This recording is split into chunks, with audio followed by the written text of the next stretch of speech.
and it needs to come out. So first is extreme expression. But here's the secret sauce. You can keep expressing, but it's not about the story. It's about the feelings that that story triggered. Once you moved through that, the second gear is forgiveness, starting with yourself. It's fierce forgiveness. It's it's everybody hears you create your reality. Well, the you that creates the reality is not the you that we're consciously in touch with. It's that self that's bigger than the eyes can see. Because the message I really received was how love and life never dies. We're vibrational beings, so it shifts. So when you start by forgiving yourself, knowing that it came from limiting beliefs from the past and your soul wanting to, I say sometimes call it squeeze you like toothpaste to become the highest and best version of you.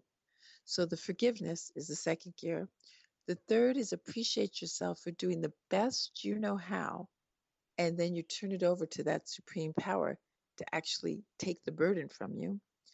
The fourth is great gratitude, because imagine once you've given that problem up to something bigger than you, that, like Einstein said, no consciousness, no problem can be solved from the same consciousness that created it. There's the key. So you unlock that through gratitude, and then you walk away and watch how the power of intuition, inspired action literally guides you like a car's GPS to a divine destination that is the highest and best route for you and the best place to be to solve whatever that issue or problem was. So those simple little gears, naturally they seem so simple, but really worked with, create a new way of life and bring to life what I experienced in the near death and what William said by his car analogy that took me half a decade to unravel. So see, I've had all these great mystical experiences, Gail, but getting them into the human consciousness understanding form has taken a while. But I trust Wow. that Wow. give people a Yeah, that's a lot. That's a lot. yeah. But it all goes to we're greater than we appear to be. And so what we often do is, and myself included, you get stressed out, you focus on the problem instead of knowing there's a bigger you that has the solution, and to like let it drive you, drive the vehicle, drive the solution. And it proves, and that's why I love the title of your program so much, because it helps live life without regrets. You're living fully, you're enjoying the ride. Well, it's so true. It's so true. So what would you say to people, when they look back on their lives and they say, were we fulfilled beyond measure? Does anyone ever feel truly fulfilled?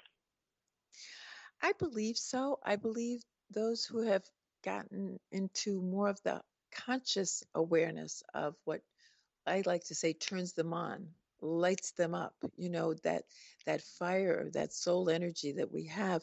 I was blessed in the 1970s. I studied with Elizabeth Kubler-Ross and Bernie Siegel, and they gave us one simple exercise that rules my life, and I recommend it to everybody. It's a little frightening, but it's really telling. You look yourself in the mirror because you are the only one who drives your vehicle. Nobody else. You find the love, you see the beauty in that being, because only that being can change or change your life. And then you get in touch with, if that being, that is you, at this moment, had only 6 months to live, what are its priorities? And I even shorten it more to, if you only had 3 months to live, what are your priorities? What would be the things that you would have felt like you missed out on? Then start doing them. Start doing Well, them. that's very interesting because I remember my mom, when I was a kid, would always say to me, now you have to be able to look in the mirror and say, I like you. And if you can't look in the mirror and say, I like you, then there's something wrong with how you're living your life. And I was brought up like that, from the very beginning, so to speak.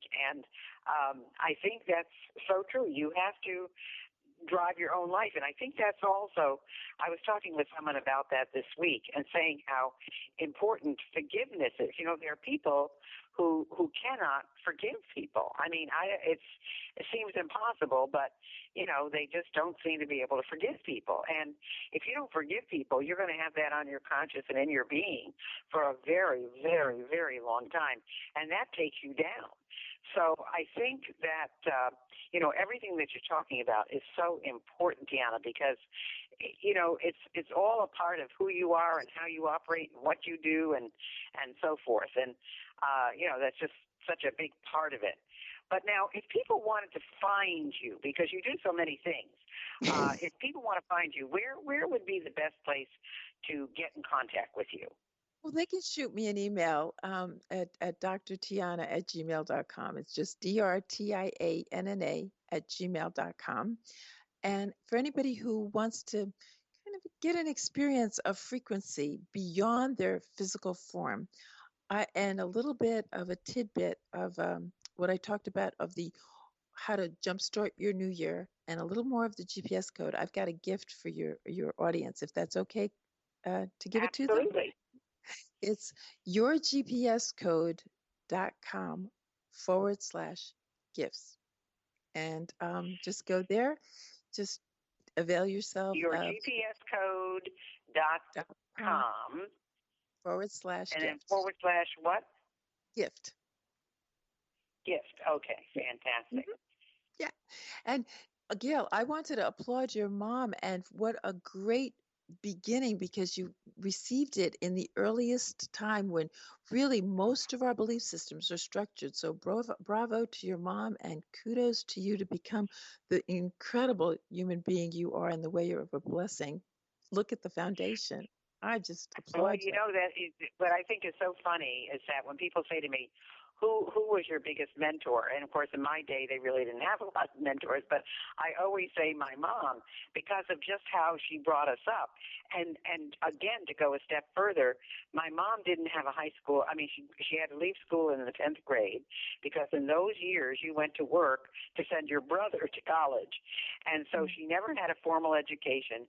But up to the 10th grade she did, and then to me, she was the smartest woman I knew, because she just always kept up with everything. She always read. She always, did crossword puzzles. She always was in charge of something. And I just thought that was just so brilliant. So I thank you for that, and she thanks you for that, because that's so important. The most important key is forgiveness, because you set yourself free. Because the key is we never die, we transform. So anybody who's holding on to stuff, that vibration stays with you. And it's better to remember to set yourself free, because when you pass away, you get to realize you made the whole thing up. So when we've been disconnected, I'm going to use that as there's no accidents, coincidence, or mistakes. That's what quantum physics tells us. And all it is the guidance, and the people and the connections are still there. They're just not at a level that most people's senses can pick it up. But our guidance is bigger, and our power is bigger. And each person, my wish is they get to live their fullest life by getting in touch with their heart and taking the steps toward their dream on a daily basis. Then it's Well, I guaranteed. applaud that, and I agree. And I want to thank you so much for being with us today, Dr. Tianna. And people, remember how to get in touch with her, drtianna@gmail.com. Thanks for being with us. Thank you so much, Gail. Big hugs to everybody.